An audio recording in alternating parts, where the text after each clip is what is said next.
So now we're going to go ahead and use the other topic. We'll come in to create another ad hoc view, only this time we're going to use the patch policy compliance details. And this really goes into the details of which patches are part of this and which devices have each patch. So again, we'll set up the percentages so we get all the data for the moment. And then we'll start bringing in our data. It probably makes sense to do a table for the kind of data that we have. So we'll go ahead and pull in each device as a column. Actually, let's make that as a group. Maybe on the details report, we only want this for one particular patch policy.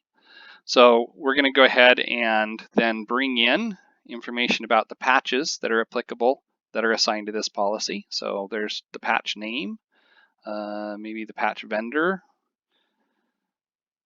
of course the patch impact, so we know if it's critical or not, and then the patch status. And so now we have this nice little report here that says, okay, for the patches that are part or that are assigned via policy to this device, here's the ones that they have and they're patched or not patched. Now, because I have multiple patch policies, they're all being merged together, which you may not want. So that's where you use these input controls here.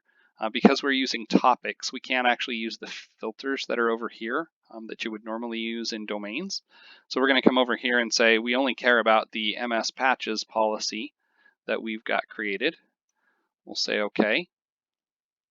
And now this is actually going to change based on that policy. And so now we've got, this is the patch details, or patch policy details.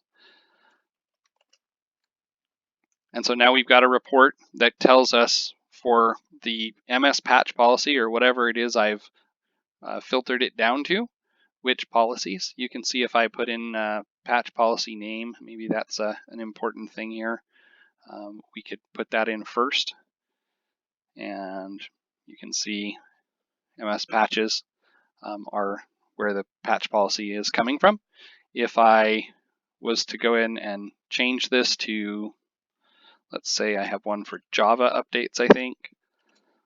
So I can say OK, and then this will repaint for just the things that are part of that Java patch policy. So we'll go ahead and clear out this.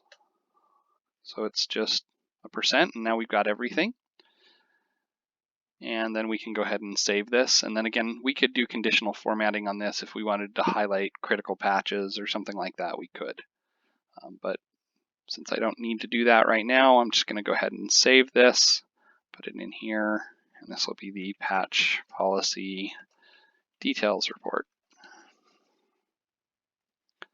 So now we've got reports that use each of these, and we can come back and see how we can put some of these together in a dashboard.